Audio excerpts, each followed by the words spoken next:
Why It Ended with Robbie E. and Matt Koon.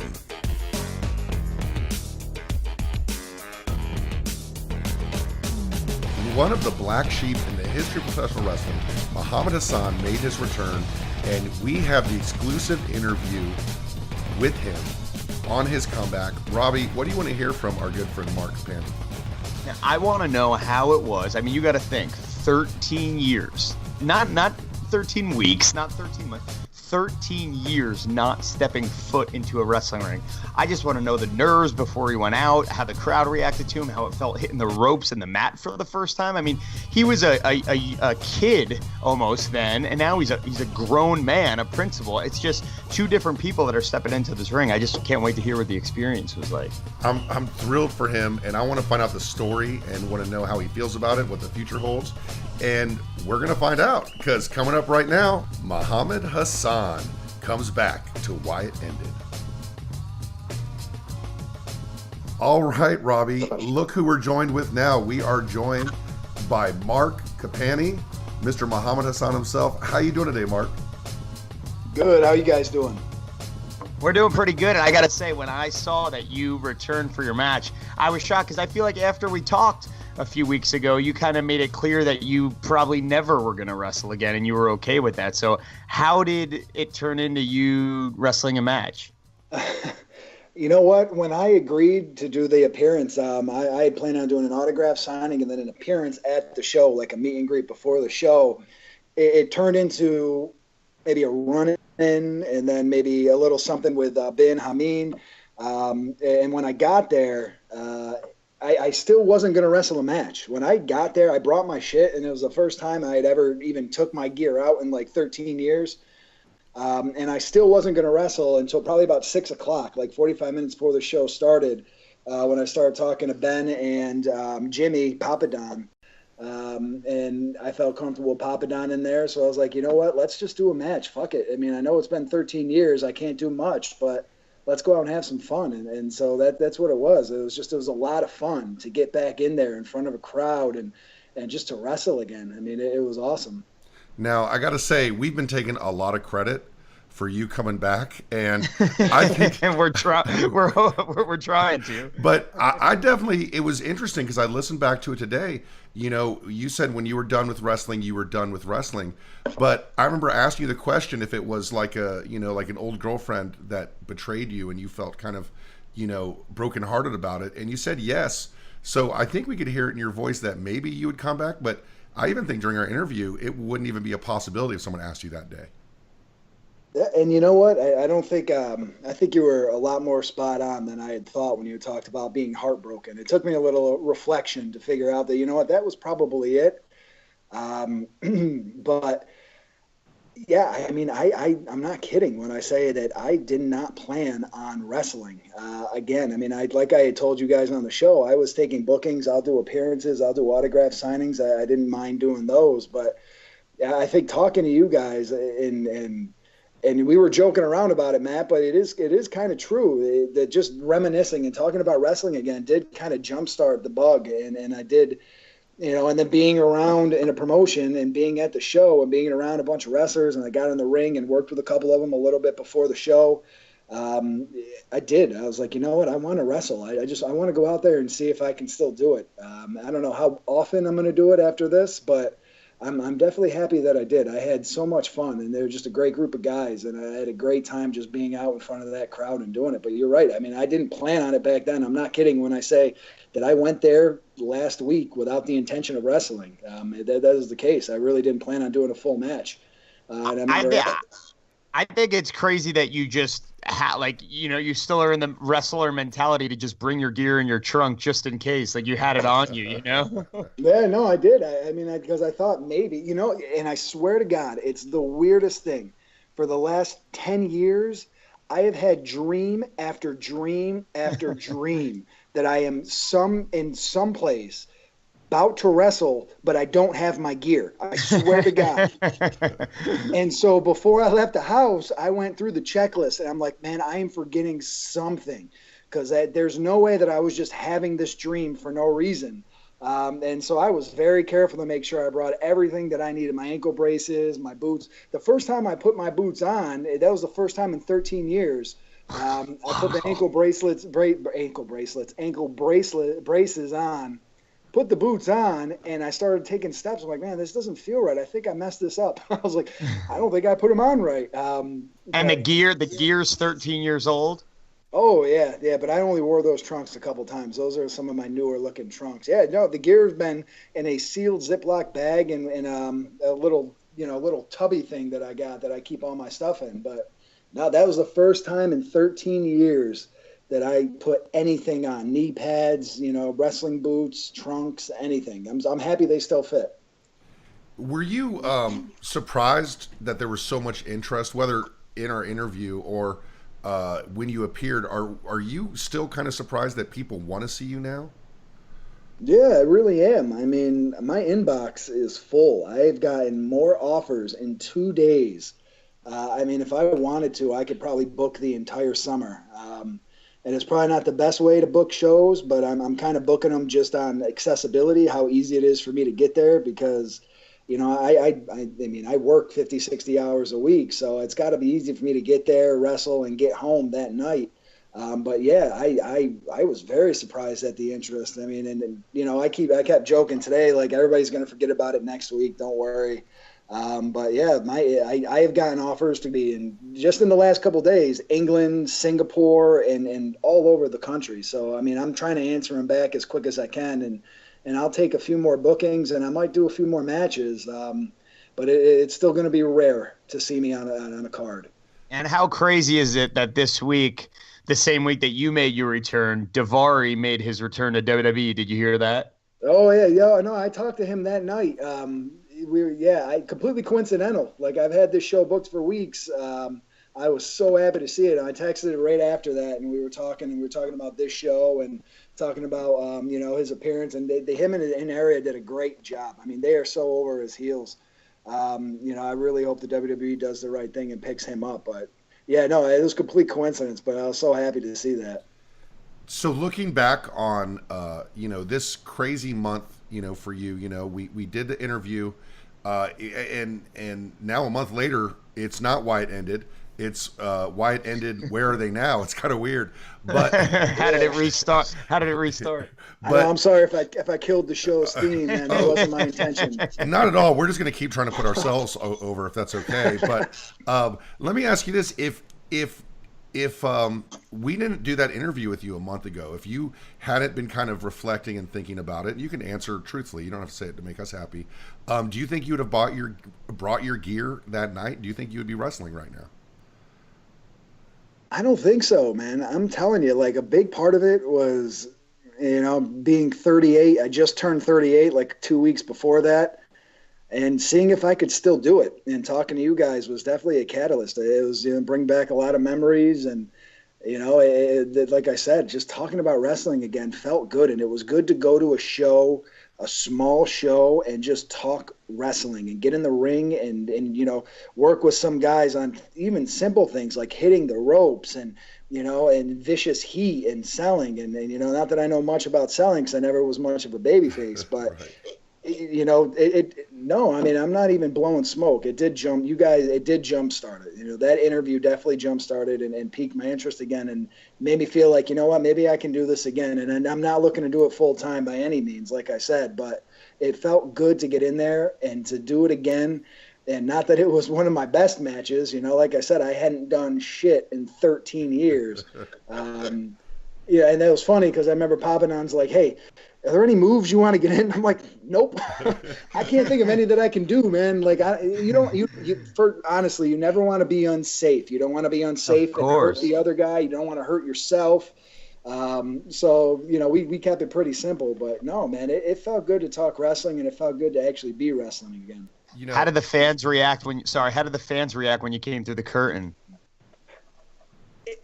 He was a face. He was a face. That's what I mean. That's what I mean. Yeah.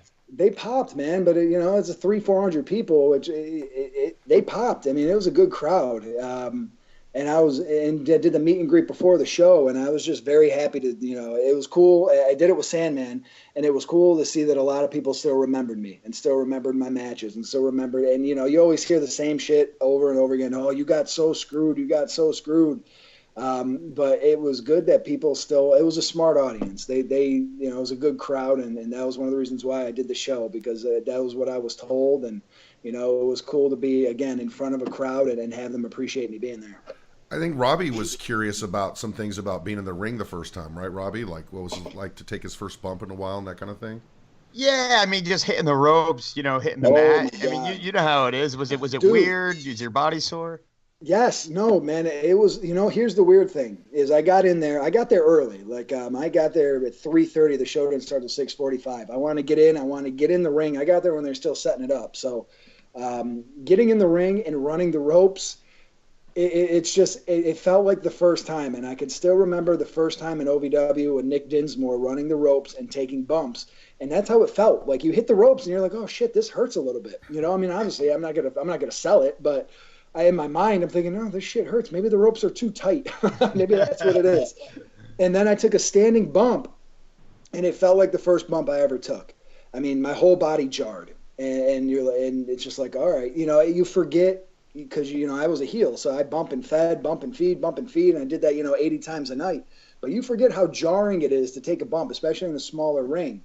The funny thing is that when the match started, during the match, you don't feel anything. Like, you don't. It's just the difference between practicing and a match where you're hitting the ropes, you're taking bumps, and it's completely different. But oh my God, like, hitting the ropes and taking a bump for the first time in 13 years, I thought I was going to be very sore the next day, but surprisingly, I was fine. I mean, I wasn't sore at all.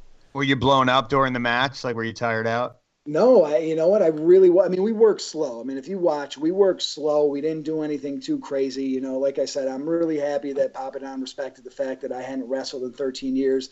And I was a little unsure of myself. I mean, understandably, because 13 years is a long time. But, I run 5 days a week. I run 1.5 miles, 2 miles a day, and I can do an 8-minute mile. And I had never did that when I was wrestling. I never did cardio like that. So, I think that helped a lot, because I got in there and I wasn't blown up at all. I probably should have went a little bit harder just to get the workout in. Were you nervous before you went out? I was nervous before. And I remember joking with Ben and with Jimmy, with Ben Hameen and Papa Don. Like, I know I sound like a rookie right now. And I know I kind of am, because 13 years is a long time. But the second I went out there were no nerves. It was just fun. Like, that's the only way I could describe it. It was just fun to be out there. No nerves whatsoever. I completely was comfortable in the ring. I obviously can't do the things that I used to be able to do. At least I didn't try them, but very comfortable once the match started. It was like, I keep saying it, but it was just a lot of fun to do it. Well, I mean, it's almost like everything kind of turned out for the best, because now you don't have a lot of stuff on your bump card.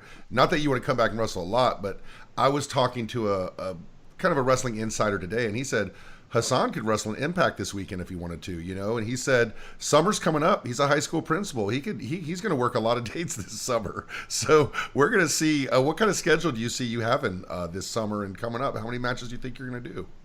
Well, I mean, I still work during the summer, but I do take vacation. And, like I had said, last time, I have my 4-year-old son, Sam. And, I didn't mention that my girlfriend of the last couple of years, Jamie, has 3 girls, 2 5-year-old twins, Mila and Lana, and then a 9-year-old, Lily. So I am busy. But I could definitely book the entire summer if I wanted to, just based on the last couple of days. But you'll definitely see me doing some more appearances. You'll see me in some more shows. And again, if it's something that's accessible that I can get to, then I'd love to wrestle again. It's going to still be rare. I don't know if that makes it more valuable or not, but Muhammad Hassan matches are definitely going to be rare. But, it was nice. It was nice to hear people say that, man, you look like you haven't missed a beat, even though I felt like I did. And I'm sure they're just being nice, but it definitely, once you get in there and you get going, a lot of instinct comes back, and you don't feel as rusty as you felt when you first. It sounds to me like, you've woken up a side of yourself that you don't know how big a part of your life it's going to get. That's been gone a long time, and it sounds like you've got the bug again a little bit. Would that be accurate to say? You know what? It's funny you say that. Maybe a little bit. And again, I am by no means leaving my career. You know, the kids all found out today, so I had to field questions from teachers and kids. Oh, shit. And, you know, the way I explained it is, look, I spent 8 years in school. I worked very hard to get to where I am to make money with my mind. I'm not going to go back to making money by breaking my body. But Shad Gaspar texted me the other night from Crime Time. And he said, and Chad's always very insightful and very deep, so you can always count on him for that. But he said, "We are who we are. It doesn't define us, but we should not deny it." And I said, you know what, man, you're right, because it definitely felt good to be out there, and it definitely felt good to go back to something that I love to do. And again, I liked doing a smaller show. It felt more like an OVW show than a WWE show. And I think that that's what I really enjoyed, is that there wasn't that pressure. There wasn't that a ref in my face saying, you got go home, or you got 2 minutes, or you got 7 minutes now instead of 3. And it's like, well, what the fuck am I going to do now? You know, it felt really good to be able to go out there and just kind of freestyle. I mean, we didn't even plan promos. We just went out there and started talking. And, you know, I mean, I wasn't too thrilled with my mic skills, but I guess after 13 years, what can you expect? But you probably sounded like a high school principal just lecturing people. Yeah, right. Just tell him he's got detention next week and he's better than this. But it definitely felt good to get back in there. And I did get bit by the bug a little bit. But I'm being realistic, man. I'm not in the position to to be a weekend warrior again. And that's not something I want to do. But I loved I loved it. I had so much fun that I definitely want to do it again. Well, I got to be honest. I'm thrilled for you, and I got chills because I just think it's so great that one of the great injustices a lot of people believe in wrestling history is righted, and you've come full circle. Robbie, what do you have to say to our friend Mark here about what's gone on for him? No, I'm just glad that it was a good experience making your return to the ring. And before we let you go, definitely, I mean, now's, you know, it's more important now than the last time you were on to definitely give your email, your Twitter, your Instagram, all that stuff, so people can reach out to you if they want shows, signings, seminars. Yeah, no, I mean, I'll take more. Like I said, I'll do what I can. Twitter handle is mcopani1. My Facebook it's still Marc Copani. You can message me on there. I got 1,000 messages. I'm going through them. I got 1,000 friend requests. Apparently, I'm a very popular guy in the last couple of days.